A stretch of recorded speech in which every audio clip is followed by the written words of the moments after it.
Hello, welcome back, everybody. This is Vanessa Donaldson with Your Life Beyond the Military. And tonight I am veering off from military talk tonight, today, wherever you are in the world.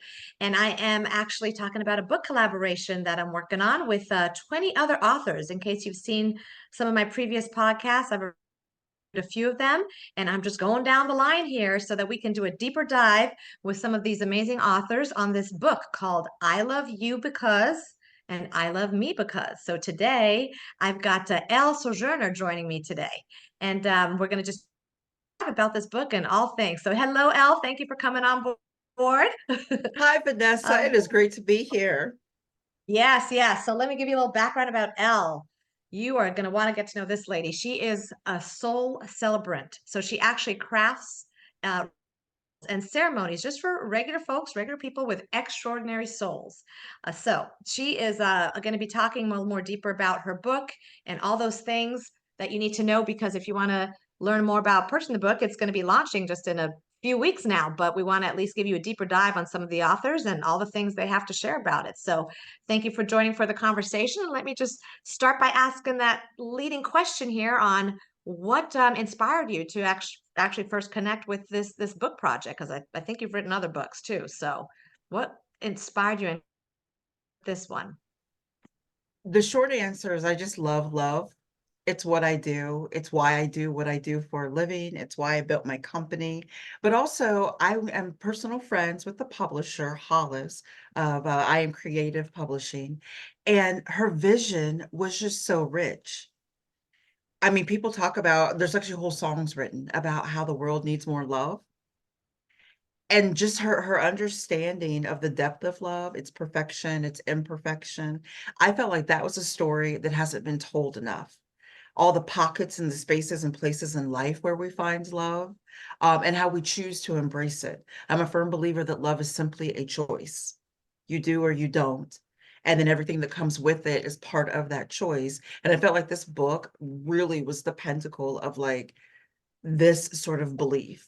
So I was like, she didn't have to say much before I was just like, yes, this is my lane, this is my language, and I want to collaborate with all these people to celebrate something that never we can never talk about it too much. I love that, and I love that we toss that word around, love, too, but it makes me be more aware of it Right. writing this book now, because like everything is love. It But is. yeah, you've got a longer history connection with the publisher, and I've mentioned this before. I just kind of she fell in my lap, as I'm camping all through Canada and Alaska. Like I was off grid for 5 months, and one of the only messages I saw on LinkedIn was a connection about some love collaboration book from my actual virtual photographer, who hasn't even written a book with her. Was just really putting it all out there. I don't know anybody. I just got one word of a person telling me, join this thing. So I was like, oh, did you write a book with her? She's like, not yet, but I think I will soon. And she's got a lot going on. And so they're collaborating on some things. And I just got that connection and set up a call with Hollis, which just was amazing. And I said, I got to be a part of this movement. I got to be a part of this too. Very similar thing. It just shown out, like, you get all this spam mail and stuff or LinkedIn, and then something, it was like a light beaming off that message. And I was like just drawn in and said, I can't resist now. I got to find out more about this. So, and she made it very affordable because it was a group collaboration. So that's more Yeah. too. And so that helped. And now actually doing it, like it's evolved into so much more than I thought. I mean, oh, everybody's gonna just will be on our way, but no, it's really a movement. I think another author called it the love train movement, It and it's going is. to be interactive too. What the every time we talk to our publisher and we have another Zoom call with her, she's got some other idea of something that's going to go on. So she mentioned Yeah. maybe we're getting a Google phone number so people can call in and actually leave their comments and interpretations about love. Yeah. There's going to be an art project, an art exhibit going on in Yep. next September in person. I'm like, Yes. hello, now we're going to be in an art gallery. What is this? So it's just growing and multiplying in all kinds of ways. And, that's what I guess books too. They bring life to people, to stories, and you never know, what it's going to create out of just one book of everybody's little piece of their story of love involved in there. So Oh yeah. And I love the speaking idea of, of the QR yeah, go codes ahead. because I Oh, just yes, the love, QR code.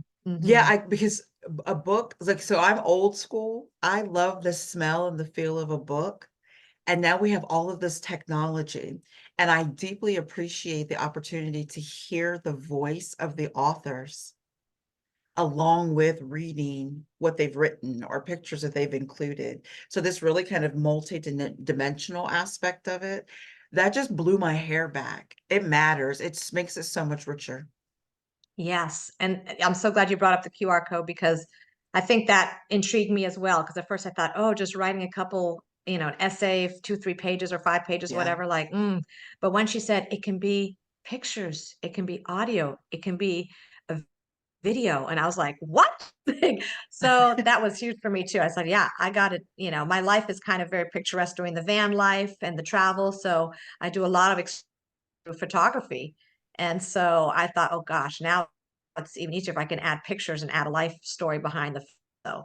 Not to Oh mention, yeah. was it Mel, the other author mentioned also the charity that she drew in there. So is it Yes. 100cameras.org 100 or cameras. Yes. yeah, so it's a whole photography type charity for underprivileged kids or something. So Yes, really pulling them into the art of photography as, a way to find a creative voice in whatever life they may be living. I think that's so beautiful, so powerful. mhm.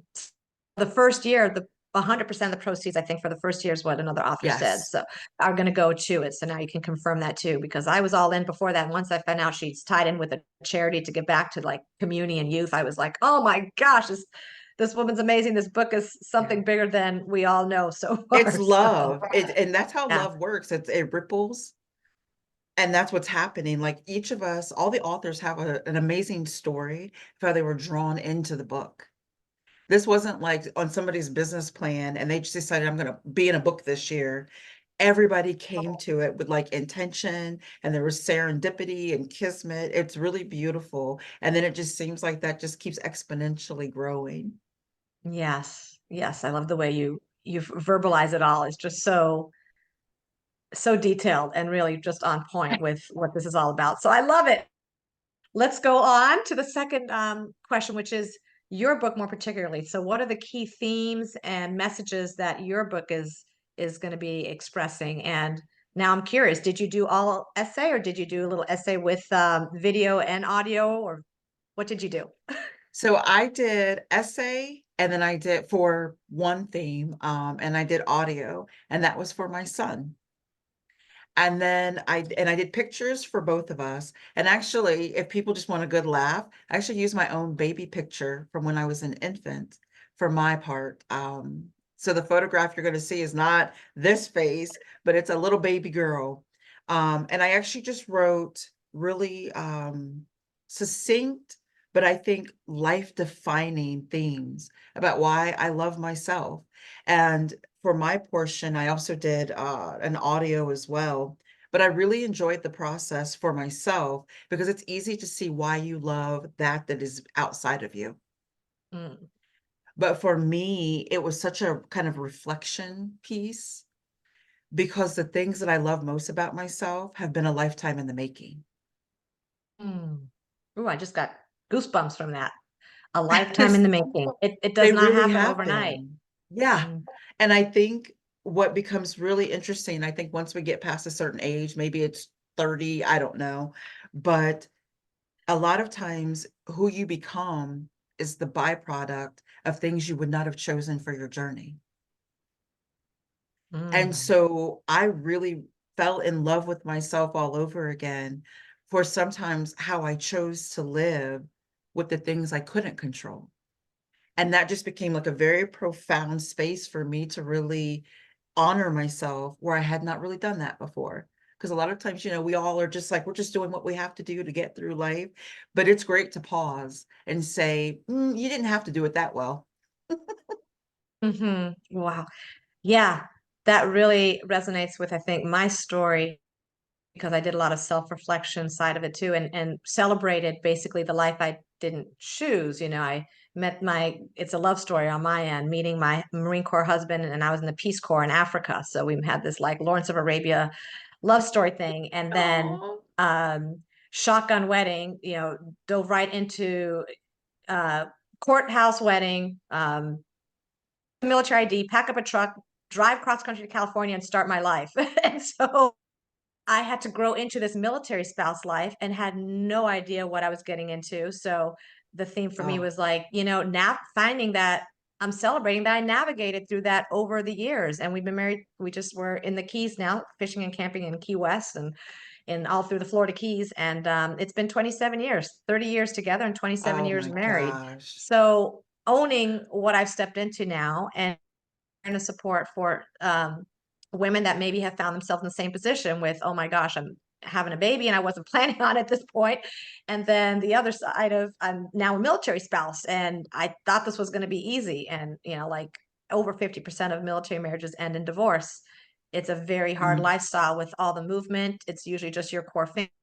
You can't drag, all the in-laws around with you as you're traveling around the world. yeah, So it can be very isolating. So yeah, that's why I'm in that space now and just owning it and wanting to empower other women that are two steps behind me that are, maybe still just struggling in the active duty side of it. I'm on the retirement end with my husband, so it's a whole new ball game, a whole new life. So I say, navigating from the Birkenstocks I wore in the Peace Corps to babies wow. to Yeah, back yeah. end. I call it back end battlefield because the guys are on the war front and we're kind of in the rear with the supporting the day-to-day life, getting the kids ready for school, just, bills and mail and everything that happens, life happening when the guy is away, and then all the way to Mhm. a boondocking in blissful retirement is kind of the theme I have now because we do a lot of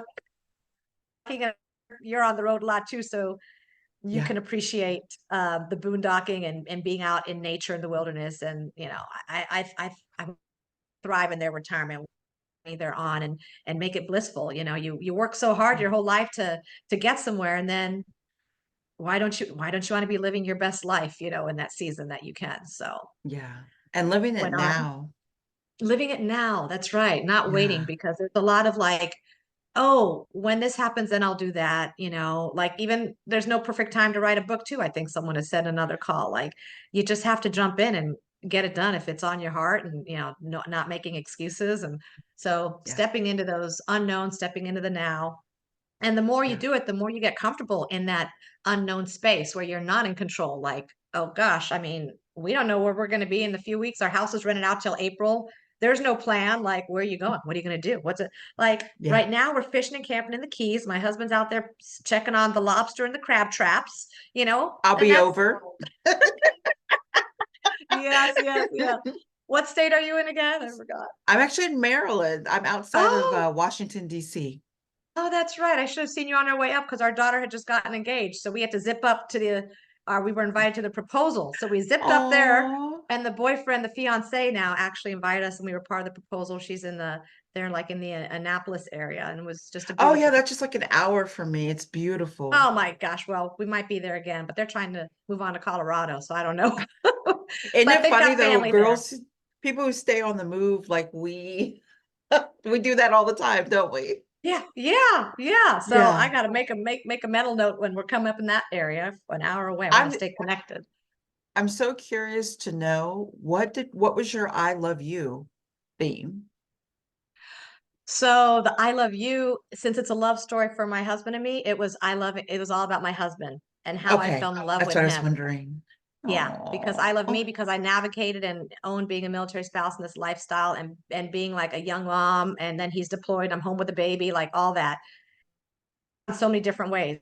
And I love him yeah. because he was a stand-up guy and stuck through with it with me and grew with me and we're the yin and the yang. I mean, Marine Corps and Peace Corps, people thought we'd last maybe a day or two and after like, who are these?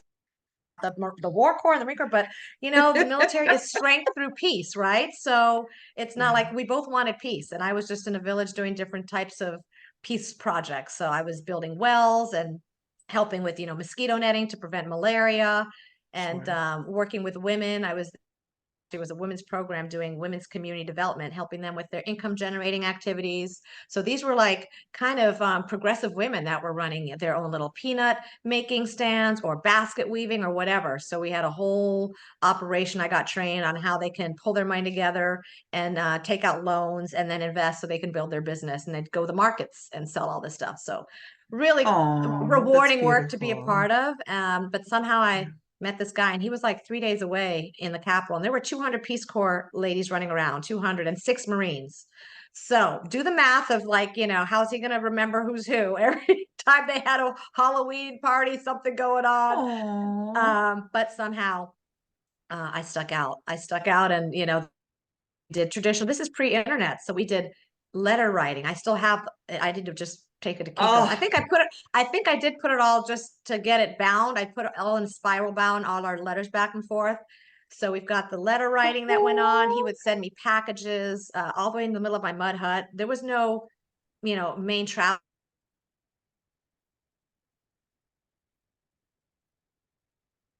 It was like a non-NGOs, it was not working in the field. He would find somebody and then get this package out, and it would go to this hostel and sit there for days with a melted Snicker bar or something, because it's Africa heat. I'm like, he left. He didn't, he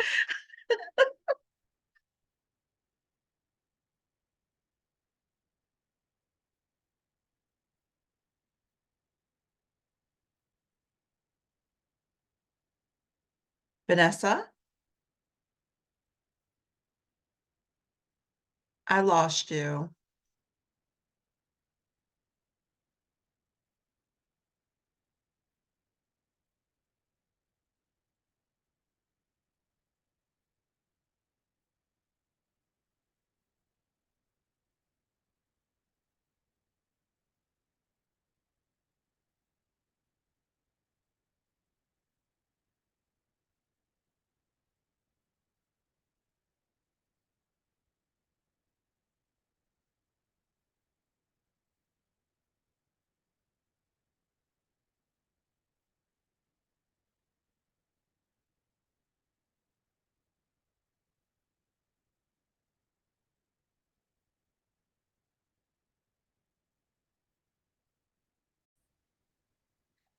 Yes, so the melted Snicker bars. But yeah, so and other volunteers, Peace Corps volunteers would ask me like, do you know if I think that guy likes you. Have you noticed he likes you? He's male. And he sent me a t-shirt too from his detachment, Marine Corps t-shirt. And I said, oh, he's just a nice guy. I'm sure he's sending packages to ladies all over the country. That's how I said. And people are like, no, people don't just send packages like that with letters and gifts to everybody. Yeah. And then I ended up at the Marine Corps ball with him once, and just the love. And we just kind of met also on a blind date. I don't even go into that too much, but he had another Marine that was kind of getting himself into trouble. So they have a buddy system. So wherever this Marine went, my husband had to follow him along, boyfriend at a time. So he'd be on dates with girls and this and that. And he had this girlfriend. She'd be like, can you please come out to dinner with us? It's really awkward with this third wheel guy that's always there. Like, can you just join us?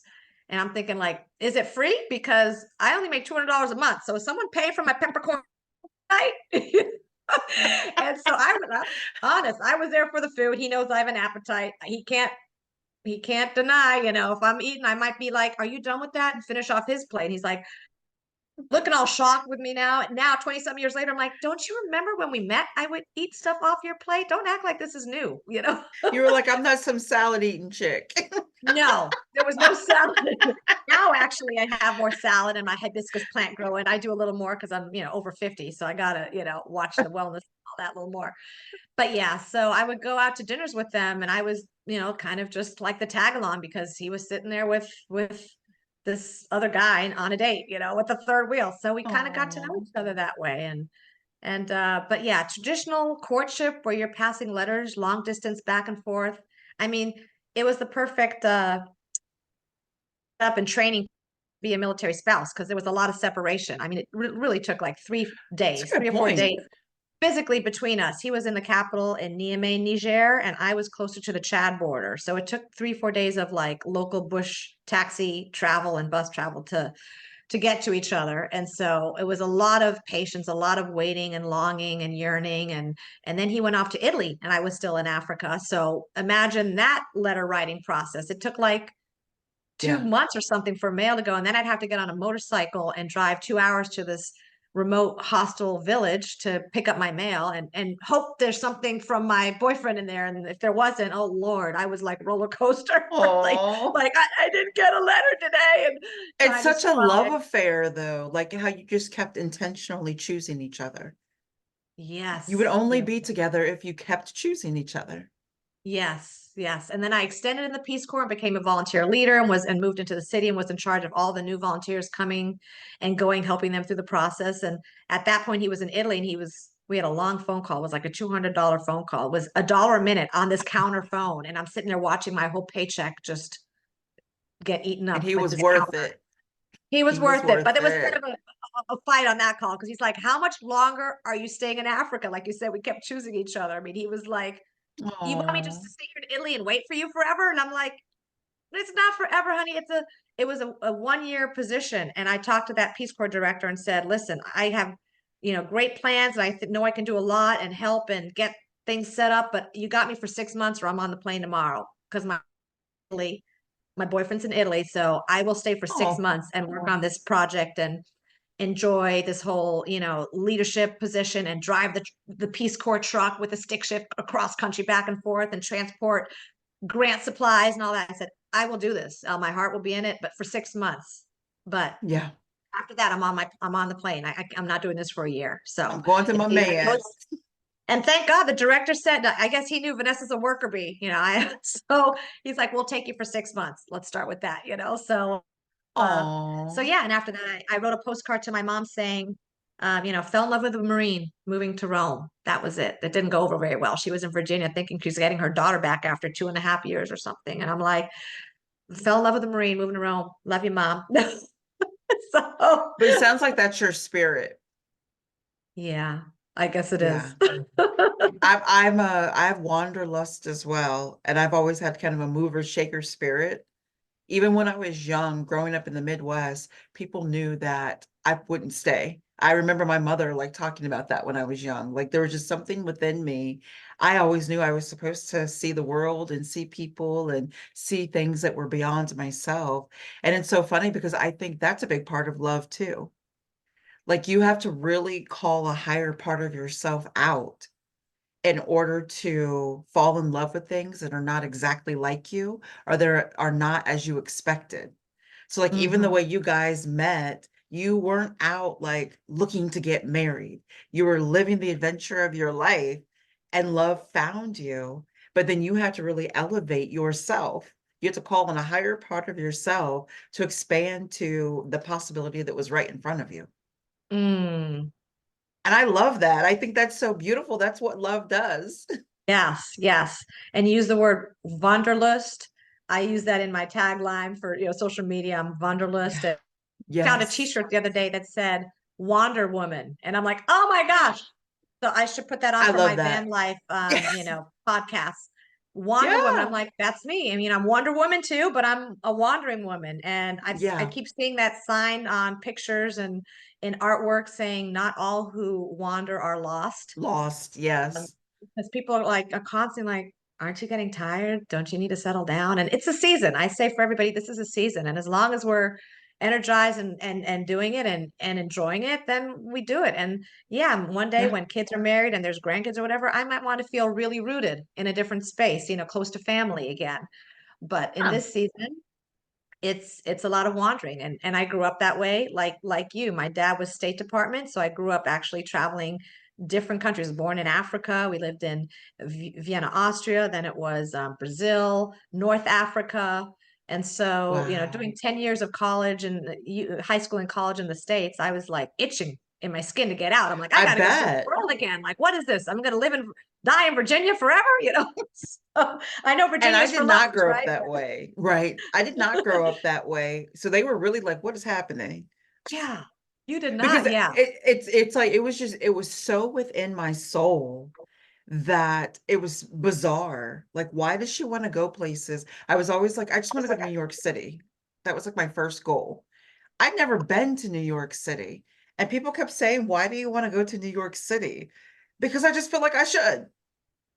And then I got there and I was like, it felt like home to me. And I was like, I don't know how I was in the Midwest. The Midwest is a lovely place, but like my family is still there. And it's just like, I think it's just within you. But even in that, you have to love yourself enough to give yourself a chance to follow that wind. I often think of Mm. myself as following the wind. I just kind of, and my son, when I had him, everybody was like, oh, she's going to settle down now. They Yeah. assumed that their definition of mother meant me getting very stationary and for what for me would be shrinking my life. And that wasn't the path.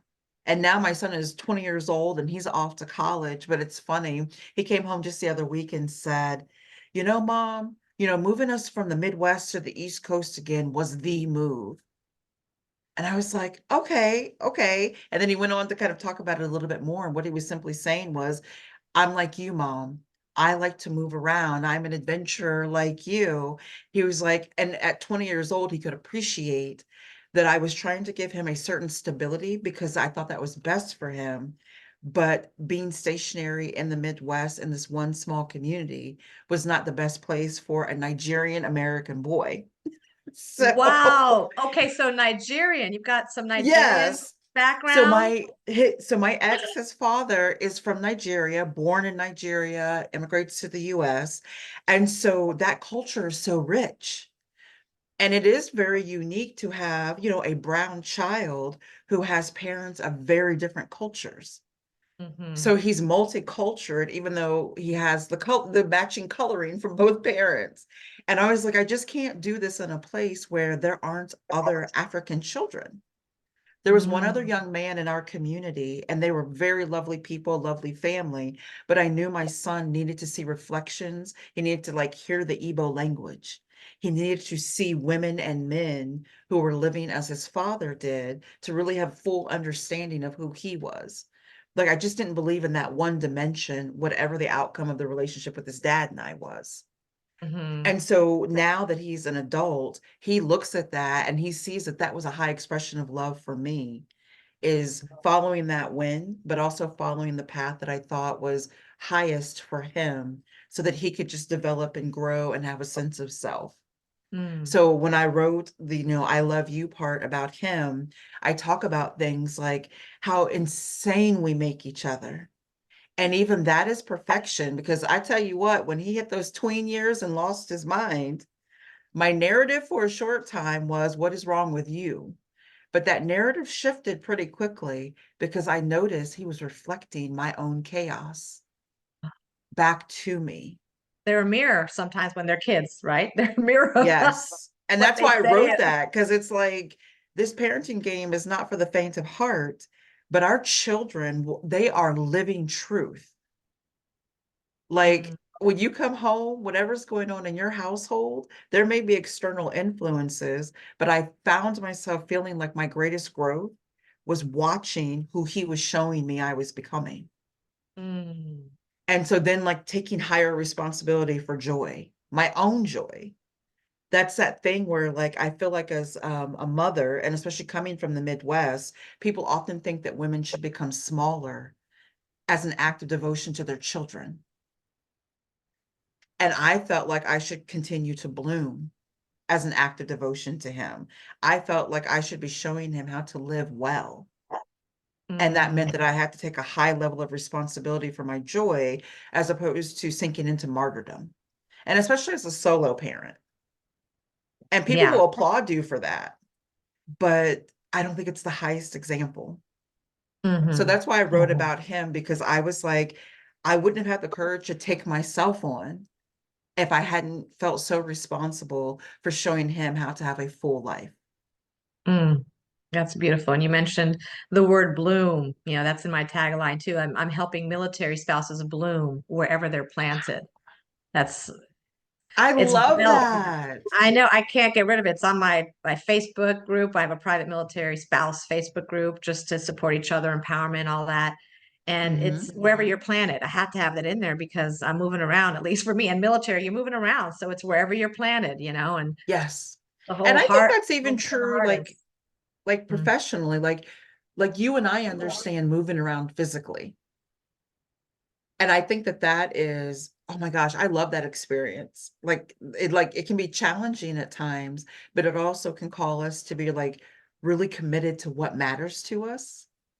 Mm. But then I think for other folks who may not be physically moving around a lot, I think the idea of whatever project comes to you at work, whatever opportunity there is to serve your community, when there's changes in the family, when people have health challenges. Like, to me, that's also a way that you're planted and you can choose to bloom, or Hmm. you can let fear be the voice. So it's like a lot of times in order to grow, we have to choose the love over the fear. And that shows up for some people almost every day in their lives. Mm. Yeah. And, like you say, in your community, it matters too. So when I'm home, there was a bit of a shift because there is the good outweighs the bad. And when with all the movement, people are like, and so yeah, there's rainy days and you're getting wet in a campground and you're like, oh, I can't go paddleboarding today, like first world problems, but you're watching Seriously. you said you like driving in the rain and you're I watching camp too, and I camp in the rain. So I the feel you. yeah. So weather changes, cars break down, things happen. But when you look back collectively, like what we just did 5 months in Canada and Alaska, we had some tire issues and there were some moments, of a little more Mm. stress and traveling with my 84-year-old mom, making sure she's comfortable everywhere was a whole other level. I did an Wow. interview with her just on her experience, so I can send that to you. But yeah, it was the good and the magic that happened that came out of it is so much more than if we would have said, maybe next year we'll go try it, or I don't think so, or what if this goes wrong? No, you step into it and the memories that we created for a lifetime totally outweigh the rain and the cold we experience sometimes, coming Yeah. up on a bear one time in Alaska fishing, whatever, like things happen, but that's Yeah. life. So yeah, I appreciate you can I love understand that. whole sense of movement and it makes you, Oh, like you yeah. said, it makes you realize what's important too, and like the whole living in the now. You're not too concerned about things 5-10 days down the road.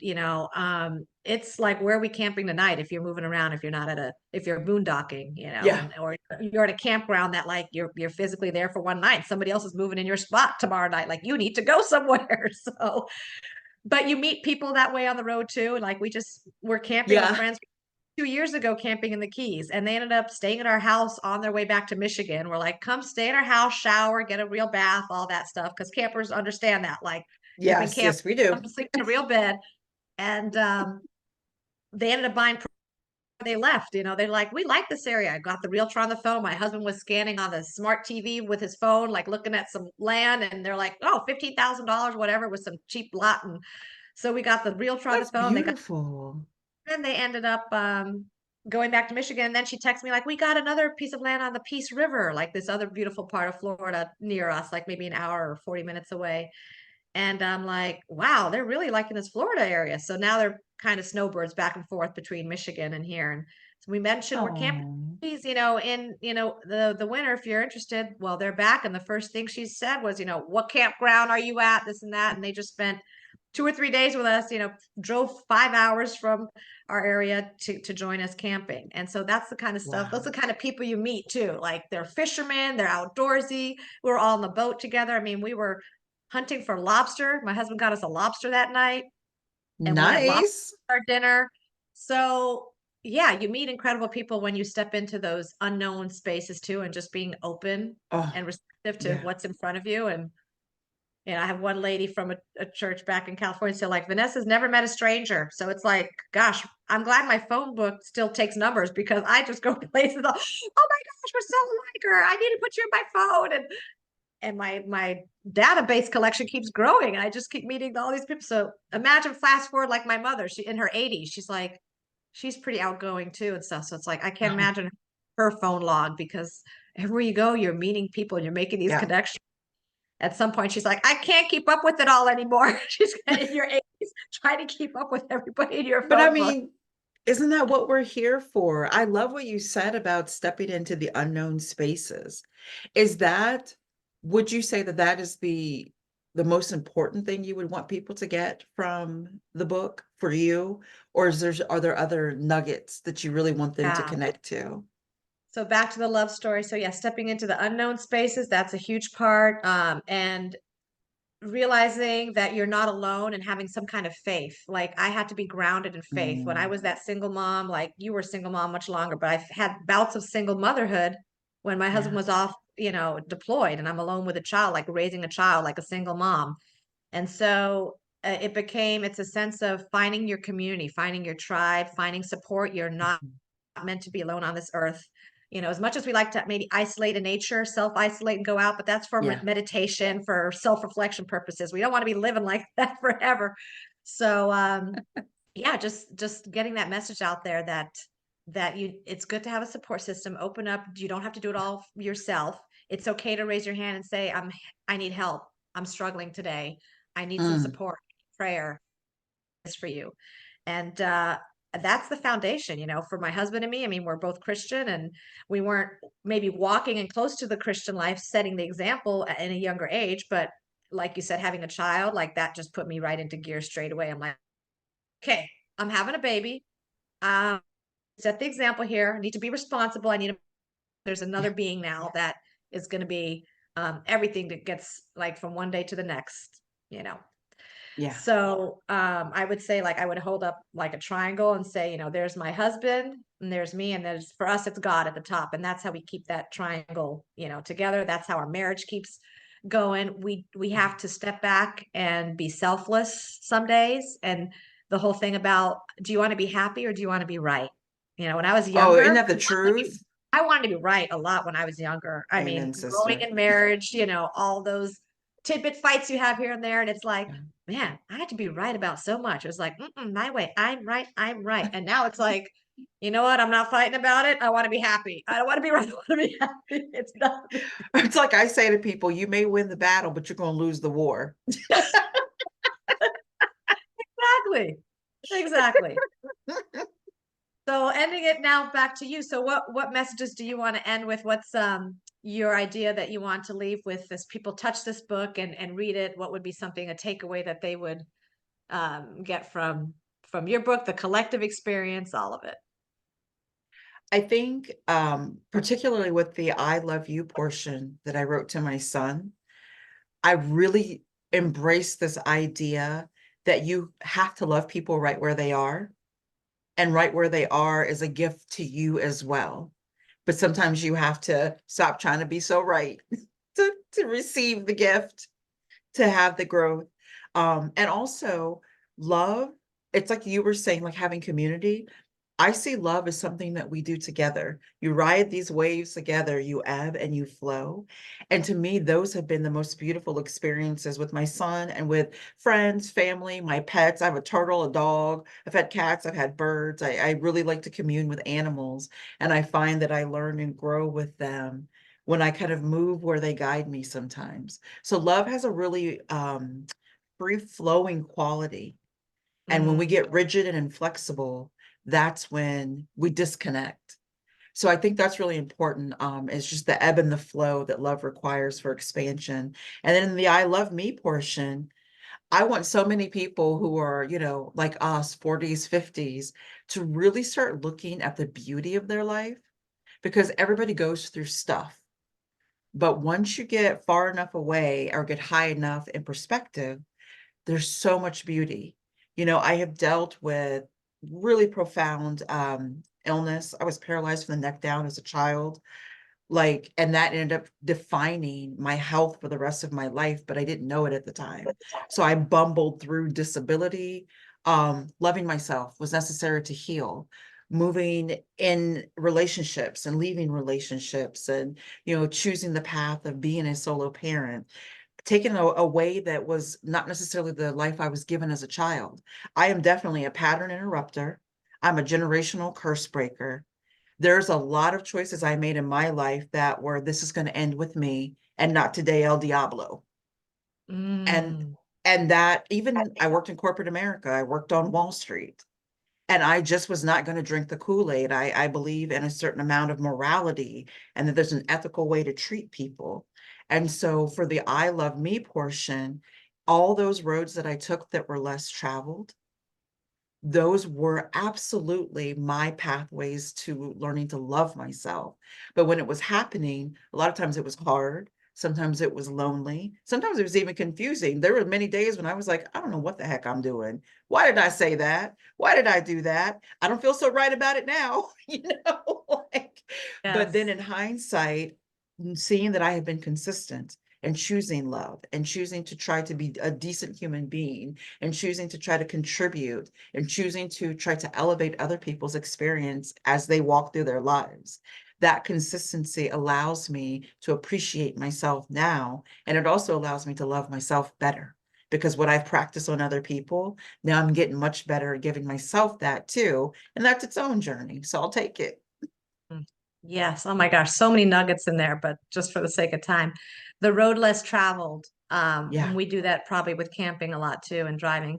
We are rarely take, we have the no toll road thing on our phone a lot. So we try to avoid toll roads wherever possible. And we stay off Oh, most of the wow. highways. So when we travel around, we want that back road. We want that curvy one, get us to a dead end someplace. But you know, Yeah. hey, maybe we meet a veteran at a VFW at a, you know, at the same time and make a new connection. Like I'm the known for being a backroads mama myself, because sometimes yes, I I have drive the a manual feeling. transmission too. And Okay, so sometimes fantastic. it's like, is this a road? Those Yes. moments. So the road less traveled, there's magic on that road less traveled. Yes, And ma'am. then circling back to the community and the book with the way we talked about how we have this ebb and flow connection. The book physically is drawn with threads, right? We're calling it love Yes. thread. So this Connecting the woven pages. idea, this visual of love threads all threaded together in a book. It's just that's the ending of the book. I mean, that's the book cover when you're looking at it. That's what you're looking at. You're looking at threads of people's works all put together. And we just want to be able to bring light and love to the people opening that book, the people that are going to hear the audio recordings and see the pictures and the visuals and read the stories, and Yeah, get on that movement with us, because you know life is short and you get a lot of like illness and disease from being, you know, negative too, right? So we want to be positive and stay in the absolutely. love, stay on the love train movement. Yes. And I mean, and that's, I mean, we are basically as authors trying to connect with everyone else. We're connecting with each other. We're sending this love and sharing our truth so that other people can see themselves reflected in it. And so that alone is the best reason to get the book, because I mean, I have seen other stories, your story. These are the things that just like, I'm so lit up. It has been such a rich experience for me to see other people love and grow and bloom in their lives. Yes. That's the Uh, reason to get on the movement. yeah. And you mentioned, I just can't believe you have Nigerian background, just to close it off, because I mean, I did the Peace Corps in Niger. People don't even know Yeah, where Niger's, I mean, I say Niger. yeah, It was a what French colony, so everything has got that French Niger, but Nigeria was the country right underneath, and that's where all your yeah, roots are. That's where our we had a coup d'etat when I was there too, and I had to rile up all the volunteers in one spot at the border of Nigeria. And I yeah. was literally with a satellite phone walkie-talkie waiting for instructions from the US Embassy and the Peace Corps director, with because we saw trucks going down the road with guys with AK-47s and flip-flops. Like, Oh my some gosh. show, this does not look normal. So we were actually almost on an evacuation route to Yeah. Nigeria, the backup Oh plan. my Like if things gosh. go haywire in Niger, I was supposed to cross the border with them into Nigeria to some holding spot. But look, it got too hot. Soldiers got tired. They I ran bet. out, Oh my Lord. whatever. And I wanted So we to correct you. were It's actually African. ironic. You were talking about, so I actually, it's weird. I don't have cultural Nigerian background. Okay. So my ex, my son's father, he is the one who immigrated from Nigeria. Yes, yeah, you have that in your family, like But it was from your funny. People used to give my son grief because his mother was not Nigerian. So like people would question his authenticity as a Nigerian. I ended up taking a DNA test. I'm also an adopted kid. I ended up taking a DNA test and found out that I'm two-thirds Nigerian genetically, which then just became hilarious. We just found this out in the last 5 years. I was like, honey, you're Nigerian. Like, spin it, slap it, run it down. You are Nigerian. Oh my gosh, It that's was actually amazing. completely shocking. Yes, yes, And I've done that yeah, DNA thing. so I've got yeah, a little of everything everywhere with biracial parents too, with the African American father, and he's got Native American, Indian in him, and then my mom, who we met in Paris in a nightclub, and she's German. So this whole meeting people overseas, that's kind of like a pattern in our family, yeah, you know. yeah. Yeah. So anyway, Oh, it's wonderful. But beautiful. thank you so much for joining Thank me today, Al. you. I think we went over our time, but there was just much. You can't stop talking about the love love topic and how it connects with our book. So thank you for your time Absolutely. today, and we will keep our audience posted on when the release is happening in January and links. Just keep Yes. messaging us. How do people reach you, Elle, before we get off, in case So you somebody can has reach wants me to follow up? at www.spiritfirelife.com. And then there's all kinds of fun links there, or just simply go to any social media and it's Elle Sojourner, Sojourner. www.spiritfirelife.com, or my handle on any social media platform is Elle Sojourner. So that's ELLE, last name Sojourner. Thank Hey, you. thank you. And for me, you can reach me at Reset with Vanessa. So look out for this book. Thank you, Elle, and I will see you in our article online somewhere. Nice to have you today.